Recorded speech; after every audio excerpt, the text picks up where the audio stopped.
Bonjour à tous, bonjour à toutes. Bonjour. Aujourd'hui, nous allons consacrer ce premier webinaire au blended learning. Donc, nous allons tout d'abord nous présenter. Donc, je suis Corinne Laurando et je suis cadre formatrice à l'IFSI Paul Guiraud depuis 6 ans et demi maintenant. Et moi-même, je suis Céline Collin-Fischer, je suis formatrice depuis 9 ans et j'ai rejoint l'équipe de Paul Guiraud il y a 4 ans. Nous avons toutes les deux à cœur de mettre en œuvre des méthodes pédagogiques innovantes qui sont basées sur la ludopédagogie. Nous allons vous présenter la mise en place du blended learning dans le cadre de l'UE 4.6 du semestre 3, à savoir les soins éducatifs et préventifs. Ce que nous vous proposons, tout d'abord, nous allons voir pourquoi il était nécessaire pour nous d'innover. Puis nous verrons en quoi consiste le blended learning. Nous vous parlerons de la construction des différentes séquences pédagogiques, des avantages et des inconvénients du blended learning. Nous terminerons sur un retour d'expérience après 2 années d'utilisation. À présent, découvrez en images la genèse de notre innovation pédagogique.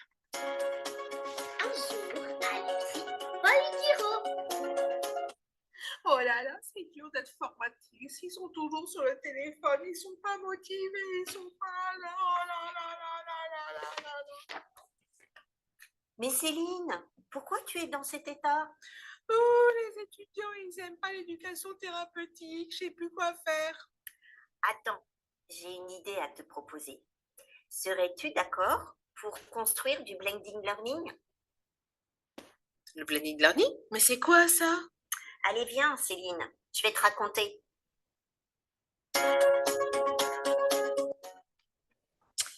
Donc, le blended learning est un enseignement dynamique hybride avec des temps présentiels, mais surtout de nombreux temps distanciels. Et les temps distanciels utilisent des techniques pédagogiques innovantes que nous vous présenterons. La particularité de cette pédagogie est que les étudiants donc, utilisent différents outils, mais surtout, ils sont essentiellement en autonomie. L'apprenant passe ainsi d'un apprentissage passif à un apprentissage actif. L'accompagnement par les formatrices se fait à la fois sur les 3-4 temps de présentiel et sur les nombreux temps en distanciel par l'intermédiaire en fait d'une plateforme que nous vous présenterons et un chat qui nous permet de communiquer avec les étudiants. Ce qui est important, en fait, c'est que cette pédagogie respecte l'alignement pédagogique et mobilise la motivation des étudiants pour qu'ils prennent en main leur apprentissage. Construire une unité d'enseignement en blended learning, c'est d'abord construire les objectifs pédagogiques, comme toute UE, mais surtout définir l'organisation des différents temps qui vont être proposés et la méthode d'accompagnement en lien, la méthode pédagogique, c'est-à-dire l'outil pédagogique utilisé. Donc ça, c'était notre première réflexion. Puis, en fait, dans un deuxième temps, on s'est dit qu'on allait construire donc des outils, qu'on allait demander aussi aux étudiants de travailler chez eux. Donc, il nous fallait un endroit où déposer tous ces documents. Donc, il a fallu réfléchir et chercher une plateforme qui permet aux formatrices de déposer les documents, aux étudiants de déposer leurs travaux et surtout un chat qui nous permet, nous, de communiquer avec les étudiants et eux de communiquer avec nous. Puis après, en fait, on a réalisé de nombreuses recherches pour avoir des idées sur les outils que l'on souhaitait mettre en place. Et pour garder toujours un lien, surtout un lien quand les étudiants sont en distanciel, nous avons créé 2 avatars. Ce sont 2 personnages qui apparaissent sur tous les documents, qui apparaissent sur tous les outils créés et surtout, c'est des avatars qui donnent des consignes, qui accompagnent l'étudiant et qui nous semblaient nécessaires pour représenter les formatrices sur les temps distanciels. Donc, en fait, les temps sont planifiés sur leur planning, mais ils peuvent les réaliser quand ils le souhaitent, puisque dès que l'on a présenté l'UE, On donne tous les outils aux étudiants, tous les supports, et ils le font quand ils veulent, en autonomie chez eux. Donc, concernant les temps en autonomie, donc les temps en distanciel, ceux-ci sont basés sur les outils connectés. Nous allons vous en présenter quelques-uns. On a tout d'abord créé des vidéocapsules. Ce sont des vidéos courtes de 5 minutes au maximum qui présentent l'essentiel des attendus aux étudiants, notamment sur les 4 étapes de l'ETP.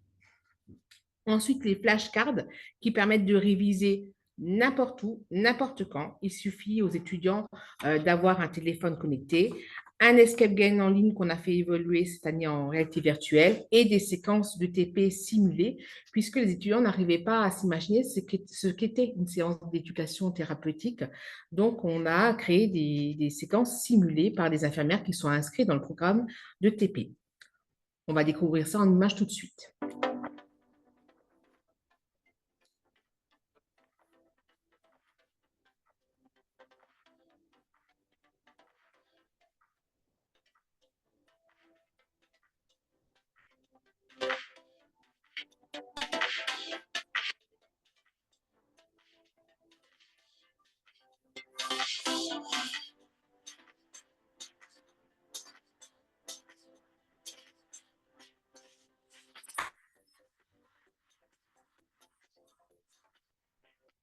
Bonjour à tous, voici une capsule vidéo pour vous donner des consignes sur un exercice qui va vous entraîner à l'évaluation souhaitée. Je m'explique. À partir d'un patient simulé qui se prénomme Maxime, il est présenté dans une vidéo, vous allez réfléchir à un programme d'éducation thérapeutique du patient. Effectivement, Eddy, pour ce projet, n'oubliez pas de visionner le cours magistral sur le TP et les vidéos capsules qui reprennent les étapes d'un programme de TP. Ne vous inquiétez pas, elles ne sont pas très longues. N'oubliez pas, le patient doit développer des compétences d'adaptation et des compétences d'auto-soin.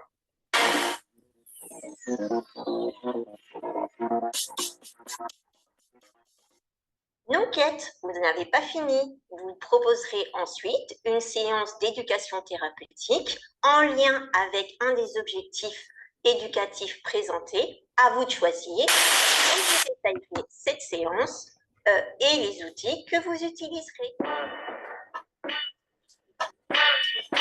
Et maintenant, Kate et Eddy, maintenant, vous arrivez à la dernière étape de notre projet. Sera faite lors des points d'étape en présentiel. N'oubliez pas, l'exercice qui vous est demandé vous prépare à l'évaluation qui sera exactement à l'identique. Bon courage!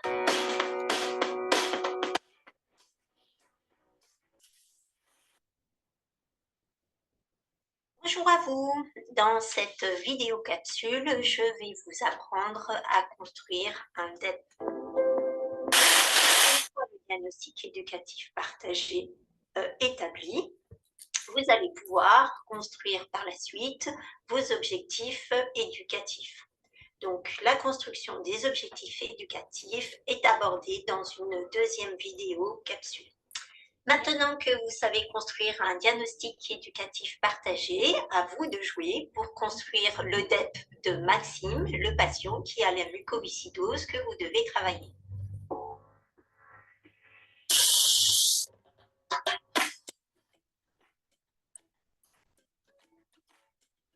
Bonjour à tous, voici une vidéo capsule pour vous expliquer comment construire une séance d'éducation thérapeutique, soit individuelle, soit collective. Voilà, Kate. Tu vas voir, pour évaluer les connaissances du patient, il existe de multiples outils. Libre cours à ton imagination. Tu peux faire des quiz. Tu peux utiliser des jeux de cartes. Tu peux même utiliser des jeux de société. Ou encore des petits cartons bref. Fais travailler ton imagination. Et voilà, cette vidéo est à présent terminée. Tu peux commencer à réaliser un outil d'évaluation pour notre patient Maxime. Bonne chance à toi!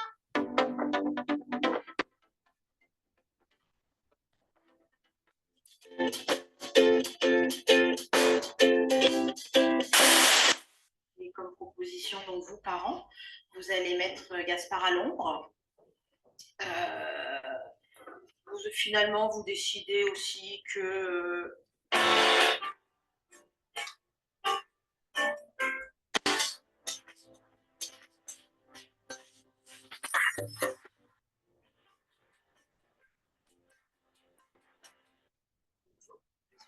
je suis infirmière en neurologie et je participe à de l'éducation thérapeutique pour les patients atteints de sclérose en plaques.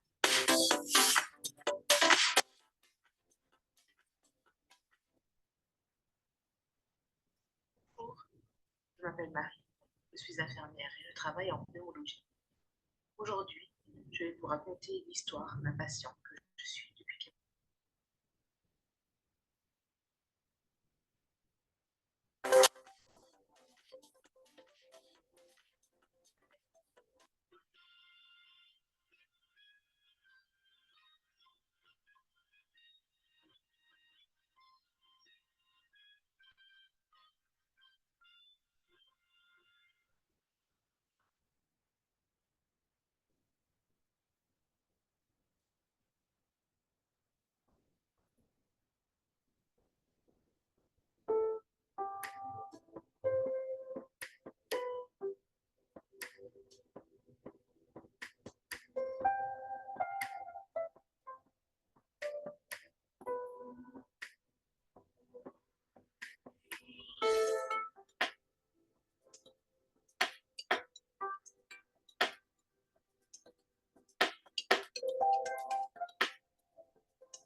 Et d'autres univers encore va être confronté à des problématiques qu'il va devoir résoudre et parler aux patients pour lui apporter des informations de type éducation à la santé.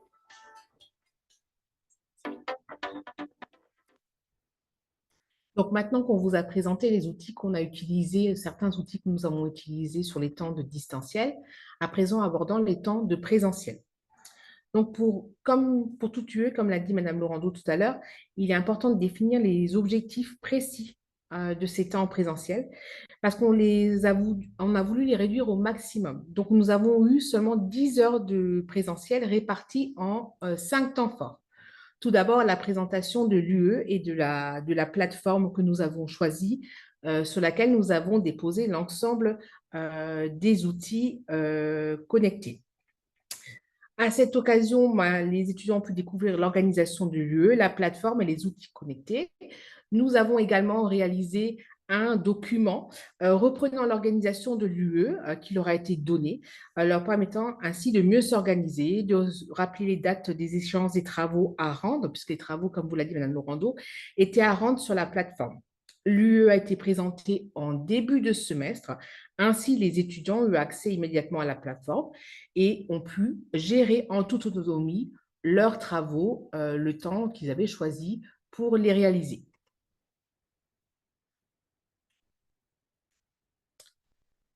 Le deuxième temps important, c'était de contractualiser tout ça, c'est-à-dire de signer la charte de l'UE. Donc, cette charte, la voici. Cette charte reprend à la fois les engagements des formatrices, c'est-à-dire accompagner au mieux l'étudiant et notamment par l'intermédiaire des chats qui avaient lieu une fois par semaine le lundi et de les accompagner tout le long s'ils avaient des questions. Et d'accompagner aussi par les remarques qui étaient faites sur leurs travaux. Concernant les étudiants, là aussi, vous voyez qu'on a mis en avant l'utilisation des avatars et on leur demandait un engagement important. On leur demandait de respecter leur apprentissage et d'utiliser et de réaliser les exercices pour réussir. En présentiel, on leur demandait une participation active. On leur demandait d'avoir acquis les prérequis, donc, qui ont pu être mobilisés à travers nos différents outils. Et en distanciel, on leur demandait d'être autonomes, d'être motivés, impliqués, de prendre du plaisir surtout et de progresser tout en travaillant. Ensuite, Autre temps, c'était le temps de retour à l'IFSI qui permettait de corriger et débriefer les travaux que l'étudiant avait réalisés en autonomie et surtout qui était important puisqu'on était dans l'alignement pédagogique. Ces temps étaient consacrés aux 4 étapes de l'ETP. Donc, comme l'a dit tout à l'heure Madame Laurando, les étudiants devaient préparer en amont ce travail, le déposer sur la plateforme. Nous avons fait pour chacun des étudiants un retour écrit sur son travail et c'était le sésame pour arriver en cours. Le temps de correction était un temps où l'étudiant était au centre du dispositif et menait la correction, la formatrice reprenant uniquement les éléments non compris par les étudiants. Enfin, une table ronde avec des patients experts. Ces patients sont détenteurs soit d'un DU ou d'un master dans leur expertise. Et cette table ronde était faite également sous la forme hybride puisque les experts étaient en distanciel. Nos tables rondes ayant été organisées sur les temps d'hiver, surtout en hiver. Donc, les patients avaient des douleurs ou ne pouvaient pas se déplacer. Et donc, de ce fait, eux étaient en distanciel, nos étudiants étaient en présentiel et c'est nos étudiants qui menaient la table ronde, posaient des questions, géraient le temps, etc. Alors, les avantages du blended learning, le premier avantage, en fait, c'est que c'est un enseignement qui fait appel à la motivation des apprenants. Donc, comme ils sont essentiellement en autonomie, à eux, en fait, de se saisir et de travailler les outils qu'on propose, en sachant qu'ils peuvent le faire quand ils veulent. Donc, on a eu des étudiants cette année qui, en un week-end, avaient finalisé l'unité d'enseignement. Le deuxième avantage, c'est que vraiment la pédagogie respecte l'alignement pédagogique, excusez-moi, c'est-à-dire que les objectifs d'apprentissage et les activités pédagogiques sont liés ensemble et sont liés aussi à la stratégie d'évaluation, parce que l'évaluation, c'est le point important pour un étudiant. Donc, ce qu'ils travaillent en distanciel chez eux et avec nous en présentiel correspond à l'évaluation qui sera proposée. Donc, la motivation est essentielle dans cette pédagogie. Comme toute méthode pédagogique, bien sûr, il y a des avantages, mais il y a aussi quelques inconvénients. Le plus important, selon nous, c'est l'investissement du formateur, la première année notamment, puisqu'il faut organiser cette unité d'enseignement, mais surtout, il faut construire tous les outils connectés. Et on ne va pas vous cacher, cela nous a demandé beaucoup de temps.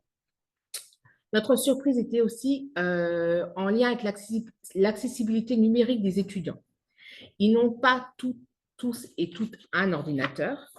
Ils utilisent surtout leur téléphone. Or, au regard de certains outils numériques que nous avons utilisés, avec leur téléphone, il n'y avait pas toutes les fonctionnalités qui étaient adaptées. Donc, ils ont perdu du temps, notamment sur l'escape game virtuel que vous avez vu en ligne tout à l'heure. C'était compliqué de le jouer sur le téléphone. À la marge, nous avons eu notamment la première année 4 ou 5 étudiants qui n'ont pas adhéré à cette méthode pédagogique et qui n'ont de ce fait pas assisté autant en présentiel, mais c'était leur choix. Donc, nos résultats et nos adaptations. Alors, dans un premier temps, quand on leur a proposé l'organisation de l'UE, donc le blended learning, les étudiants ont été un peu déstabilisés sur le fait qu'il y avait beaucoup d'autonomie et peu de temps présentiel. Mais finalement, très rapidement, ils adhèrent assez facilement à ces temps distanciels. La diversité des outils que l'on proposait leur a plu et même certains outils ont pu être utilisés par les étudiants pour leur révision. Par exemple, les flashcards a fait partie d'un outil utilisé sur leur temps de révision. Le Padlet dans d'autres lieux aussi a pu être utilisé. Et finalement, nos résultats évaluation, on a pu constater que quand même, on avait une nette progression sur les résultats pour la première année et encore pour cette deuxième année où ça évolue assez bien. Nous avons à présent terminé avec notre présentation. Nous vous remercions pour votre attention et puis nous sommes prêts à répondre à vos questions. Donc, il y a quelques questions qui ont été posées. La première question, est-ce que tous les sujets, tous les UE peuvent se prêter au blending learning? Est-ce qu'on pourrait faire du blending learning avec de la pharmaco, avec d'autres sujets, ou est-ce que l'éducation en santé et l'éducation thérapeutique se prêtent plus à ce type de pédagogie? Alors, à savoir que l'UE que vous nous proposez, à savoir la pharmacologie, est une UE déjà partagée avec la faculté. Donc, à l'IFSI, il y a très peu d'heures qui sont consacrées en TD notamment. Donc, pourquoi pas? Mais ça s'y prête très bien aux UE cœur de métier, donc, Au cœur de métier. où seul l'IFSI monte et organise l'unité d'enseignement au regard, bien sûr, du référentiel de formation.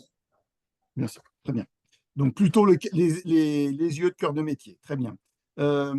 L'autre question, c'est l'investissement des formateurs, parce que vous dites que ça prend beaucoup de temps. Mais là, j'ai des questions. Oui, d'accord, beaucoup de temps, c'est bien, mais ça veut dire quoi? Alors, c'est sur l'élaboration des outils, en fait, ça nous a pris du temps. Ça prend du temps. Construire des vidéocapsules, déjà choisir quels sont les objectifs de la vidéocapsule, quels sont les points essentiels que l'on veut déposer dans la vidéo, parce que nos vidéos ne durent pas plus de 5 minutes. Donc, on va vraiment à l'essentiel. Donc, ça nous a pris du temps. Pour ça, en fait, on a fait d'abord des supports, des diaporamas, et après, on a essayé de rendre ça un petit peu plus ludique. Sur la variété des outils numériques, on voulait à la fois remobiliser en fait les connaissances des étudiants sur la santé publique sous forme de jeux. Donc, ça, c'était le Quizlet, l'escape game que l'on a créé. Voilà, donc ça prend du temps sur chercher quel outil par rapport à l'objectif pédagogique qui a été fixé et après dans le montage de l'outil. Donc ça, c'est vraiment la première année. Là, cette année, donc c'était notre deuxième année. On a eu moins de temps puisque tout a été fait. Donc là, c'est juste un plus. Vous voyez, si on veut rajouter d'autres vidéos capsules, c'est 2-3, c'est à la marche, quoi. Ou de faire évoluer les outils, puisque comme vous avez vu, l'escape game qu'on avait réalisé la première année sur un logiciel en ligne, nous l'avons fait évoluer et maintenant il est pérenne et il est utilisable avec des casques en réalité virtuelle. Donc après, voilà, tout dépend de ce que l'on souhaite. Nous, on n'est jamais satisfait de ce qu'on a fait, donc on veut toujours faire évoluer les choses. Mais normalement, si l'investissement est important la première année. Les années suivantes, c'est du réinvestissement, on va dire. Donc, et après, tout dépend de votre appétence avec les outils connectés, vos compétences, etc. Plus vous êtes compétent, plus vite vous irez. Plus vite, bien sûr, bien sûr, bien sûr. Très bien. Donc, vous ne pouvez pas me donner un horaire exact parce que j'ai l'impression que la formatrice qui pose la question voulait vraiment se dire est-ce que je travaille le week-end, je pense qu'à ça pendant 6 mois ou je peux quand même, dans mon temps de travail, développer ce type d'outils? Bon, alors on va être très, très transparente. J'ai proposé l'idée à Céline au mois de mai et on mettait en route l'UE au mois de septembre. Donc, entre mai et septembre, ça a été notre priorité. Donc, pendant les vacances, on a travaillé dessus. Très bien. Réponse très claire, c'est parfait. Alors, il y a une autre question. Comment testez-vous les outils distanciels en amont?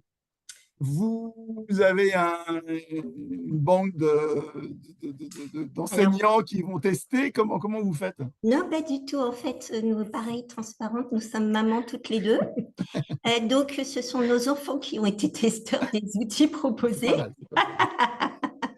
Et après, on s'est adressé à nos collègues pour voir si, d'après elles, ça pouvait intéresser les étudiants. Mais on s'est dit déjà, alors moi, j'ai 2 ados, toi, tu as une pré-ado. Voilà, on s'est dit que si déjà nos ados étaient intéressés par ce qu'on leur proposait, on était à moitié gagnante. Quand les formatrices, nos collègues valident aussi, on est à 100%. D'accord, très bien. Alors, une autre question sur le rythme d'apprentissage, parce que, alors la question c'est, en une semaine, à un moment vous avez dit, en une semaine, ça peut, Oui. certains étudiants ont fait tout le… Ah oui. Alors là, j'ai une question d'une formatrice qui me dit, ouais, mais est-ce que c'est pas trop court pour l'acquisition des connaissances? Est-ce que, voilà, est-ce que ça… Alors, en réalité, l'échelonnage des attendus et de l'enseignement s'est fait sur les 10 semaines où les étudiants sont en cours. Des étudiants de deuxième année, donc qui sont en cours pendant 10 semaines sur le semestre 3, je ne me trompe pas, c'est bien 10 C'est semaines. Et donc, comme nous avons présenté l'unité d'enseignement tout de suite en début de semestre, ils avaient les 10 semaines pour réaliser le travail. Certains ont voulu faire le travail tout de suite, autant pour eux, puisque les temps étaient quand même identifiés. Il y a des temps qui étaient pourvus sur leur planning, mais certains ont voulu le faire sur le week-end et ils l'ont fait. Et voilà. D'autres ont mis les 10 semaines pour réaliser le travail et venir. Et après, Et quand au il niveau de faut, en fait, l'évaluation, pardon, excusez-moi, les… quand Au il niveau de faut, l'évaluation, on voit une différence entre un étudiant qui a fait ça en une semaine ou en qui non, a suivi… Non. non. Alors, pour compléter la réponse de Céline, en fait, c'est que les étudiants qui font tout d'un coup, parce que c'est leur choix, voilà, ils se disent comme ça, c'est fait, Se je me débarrasser un consacre peu, à une quoi. autre UE. Par contre, nos temps présentiels ne vont pas bouger. C'est-à-dire que la D'accord. personne qui l'a fait dès le premier week-end, elle est obligée de remobiliser ses connaissances sur les 3 temps De présentiel. présentiel. Donc, l'assimilation des connaissances, finalement, va se faire sur tout le temps de l'UE. Après, sur l'évaluation, je te laisse Sur répondre. l'évaluation, effectivement, ce n'est pas la rapidité avec laquelle le travail a été fait, c'est le sérieux et la motivation avec laquelle le travail a été fait. Si le travail a été fait de manière sérieuse, l'étudiant aura les compétences nécessaires et aura acquis les compétences nécessaires pour valider l'unité d'enseignement et réussir l'évaluation qui, on vous le rappelle, est à l'identique avec l'exercice formatif qui a été fait. Donc, ce n'est pas la rapidité, c'est la motivation et le sérieux. En étudiant en fait nos résultats, on s'est aperçu que les étudiants qui ne s'étaient pas impliqués dans les travaux et qui n'étaient du coup pas présents au TD, parce que c'est un des critères, c'est qu'il faut avoir réalisé les travaux, les avoir déposés sur la plateforme, que nous on corrige en amont, on leur fait tout de suite des retours pour pouvoir assister au présentiel. Ces étudiants-là, souvent, sont en difficulté au moment de l'évaluation. Bien sûr.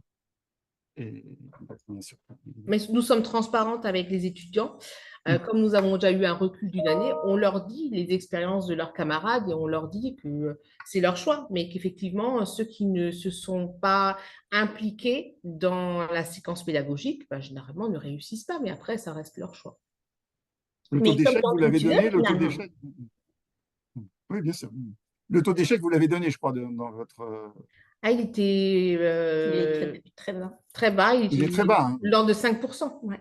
Donc de 5%. Donc en première session. Et 100% de réussite en deuxième session. 100% en deuxième. Très bien.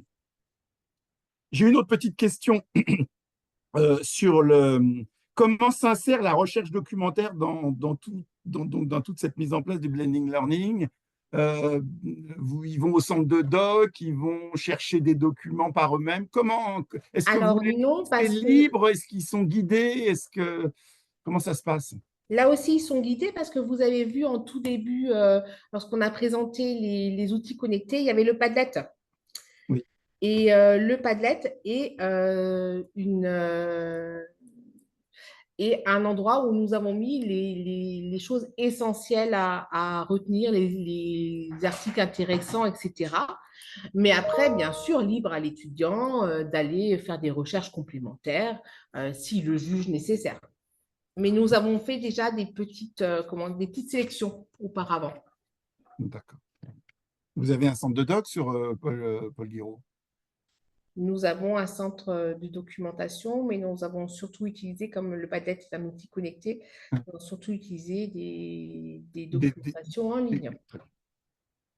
Très bien. Eh bien, je crois qu'on a fait à peu près le tour des questions qui ont été posées. Donc, je vous remercie beaucoup pour votre intervention qui était vraiment très riche. plein de choses. Merci. Vraiment, je pense que ça a vraiment intéressé les formateurs qui étaient là de voir aussi l'implication que vous avez mis à faire tout ça, parce que c'est quand même quelque chose de très important, mais qui, quand on regarde les résultats, est vraiment, vraiment, vraiment remarquable. Bravo. Je voulais juste finir sur la plateforme Clinical Key, parce que, bon, vous ne la connaissez pas, vous, à Paul Guiraud, mais c'est vrai qu'en vous écoutant, il y a plein de choses qui pourraient être faites et qui pourraient être développées sur le format Blending Learning, puisqu'il y a la possibilité de faire des flashcards en allant sur les livres et créer soi-même des flashcards sur un concept, sur une image, sur tout ce qu'on veut. On peut aussi créer des bases d'images par rapport à des sujets, donc ça peut être intéressant. On a aussi le contenu pédagogique avec des capsules numériques, alors qui vont du raisonnement clinique jusqu'à… Alors après, évidemment, après, c'est des thématiques différentes, donc qui sont disponibles, qui sont faites par des professionnels de santé, donc qui sont aussi disponibles. Et puis aussi, eh ben, un peu là, dans la même logique de conseiller des lectures, on peut aussi conseiller des lectures, des chapitres de livres, des parties d'ouvrages à l'intérieur de la plateforme. Donc, c'est vrai qu'il y a de vraies connexions possibles entre Clinical Key Student Nursing et tous vos travaux et toute votre mise en place au niveau du Blending Learning. Je vous remercie encore, je remercie tous les participants. On donne des mots de passe pour aller sur Clinical Key Student Nursing. Donc, n'hésitez pas à nous laisser vos adresses mail et on vous enverra des codes pour 3 mois d'accès à Clinical. Voilà, merci beaucoup, bonne journée à vous. Merci beaucoup, Madame Laurando, Madame Colin-Fischer, c'était vraiment très intéressant. Merci beaucoup à vous. Et au revoir. Au revoir.